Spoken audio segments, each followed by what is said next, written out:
మరో breaking news ఇది చూస్తున్నాం. ఏపీ వ్యాప్తంగా తీవ్ర సంచలనం సృష్టించిన విజయవాడ యువకుడు Gade Sai Krishna custodial death case ఇప్పుడు అత్యంత కీలక దశకు చేరుకుంది. ఈ కేసులో భాగంగా ప్రధాన నిందితుడిగా ఉన్న సస్పెండ్ ముఖ్యంగా కృష్ణలంక సిఐ ఎస్ఎస్ వివి నాగరాజు పోలీస్ కస్టడీ పిటిషన్ పై విజయవాడ కోర్టు నేడు తన తుది తీర్పునైతే వెలువరించనుంది. అలాగే ఆడియో వీడియో రికార్డింగ్ అయితే నాగరాజు లాయర్లు అయితే కోరినట్టు తెలుస్తోంది. ముఖ్యంగా చూసుకున్నట్లయితే ఇప్పుడు నేడు తన తుది దశనైతే తీర్పునకైతే వెలువరించనుంది. ఇక విజయవాడ కోర్టునైతే కస్టడీ పిటిషన్ పై అయితే విజయవాడ కోర్టు అయితే తీర్పునిచ్చినట్టు తెలుస్తోంది. ముఖ్యంగా చూసుకుంటే ఇక్కడ కేసులోనైతే ఈ కేసులో ప్రధాన నిందితుడిగా ఉన్న సస్పెండ్ కృష్ణలంక సిఐ ఎస్ఎస్ వివి నాగరాజు పోలీసు కస్టడీపై అయితే పిటిషన్ అయితే విజయవాడ కోర్టు అయితే నేడు తన తుది తీర్పునైతే వెలువరించనున్నట్లు సమాచారం. బులెటిన్ లో బ్రేకింగ్ న్యూస్ అది చూస్తున్నా. ముఖ్యంగా ఇప్పుడు చూసుకున్నట్లయితే నేడు నాగరాజు కస్టడీ పిటిషన్ పై తీర్పు అయితే రానుంది. ముఖ్యంగా చూసుకున్నట్లయితే నేడు నాగరాజు కస్టడీ పిటిషన్ పై తీర్పు అయితే రానున్నట్లు సమాచారం.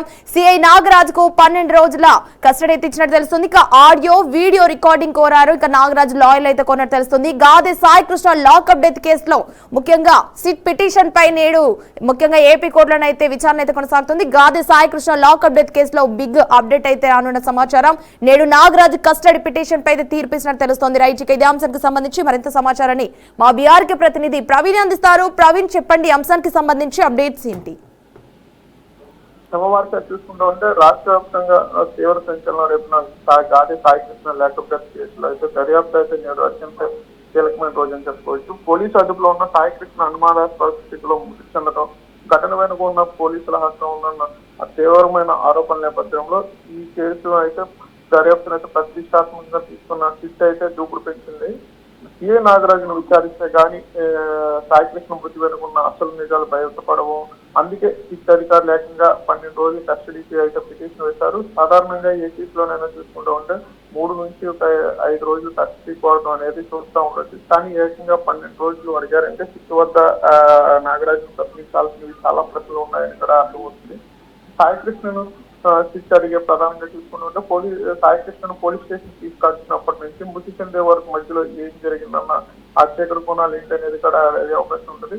అలాగే లాక్డౌన్ జరిగిన వెంటనే కూడా సీసీ ఫుటేజ్ ట్యాంపరింగ్ జరిగిందా, రికార్డులు ఏమన్నా మార్చారు? ఎందుకంటే సీసీ ఫుటేజ్ అనేది అక్కడ 1 month నుంచి మాయమైపోయిందని కూడా చెప్తున్నారు.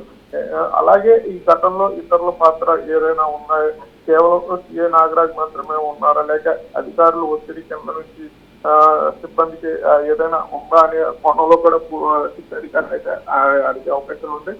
అలాగే ఈ విషయాలన్నీ అలా సుదీర్ఘంగా విచారణ అవసరం. అందుకే సిట్ అయితే ఏకంగా 12 రోజులు కస్టడీకి అయితే అడుగుతా ఉంది ఫస్ట్ నుంచి కూడా. ఒకవైపు సిట్ బిగిస్తూ ఉంటే అలాగే సిఐ నాగరాజ్ తరపు న్యాయవాదులు కూడా ఏదైతే ఆడియో రికార్డింగ్ చేయాలంటూ కూడా వ్యూహంగా చెప్తూ ఉన్నారు.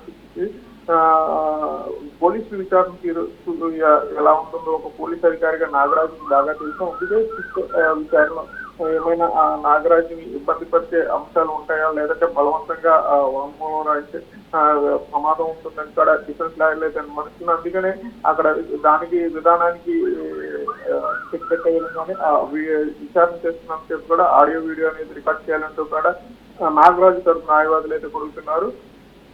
కస్టడీకి ఇచ్చిన మాకు అభ్యంతరం ఎదుగుతుంది, విచారణ అంతా ప్రాథమికంగా జరగాలి, అలాగే ఆడియో వీడియో రికార్డ్ చేయాలంటూ కూడా ఈ చెప్పడం కూడా చూస్తూ ఉంటే నాగరాజు ప్రతి సమాధానం అక్కడ అధికారులు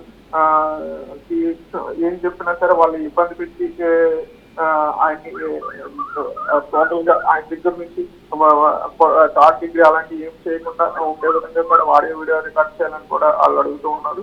ఇప్పుడు అందరికి ఇక్కడ చూసుకుంటా ఉంటే అసలు ఏసీఎం కోర్టు మీదే ఉంది. ఎందుకంటే ఈ రోజు పోటీసే ఆర్డినెన్సీ కేసు విచారణ ఏ మలుపు తిరుగుతుందో కూడా తేలుంది.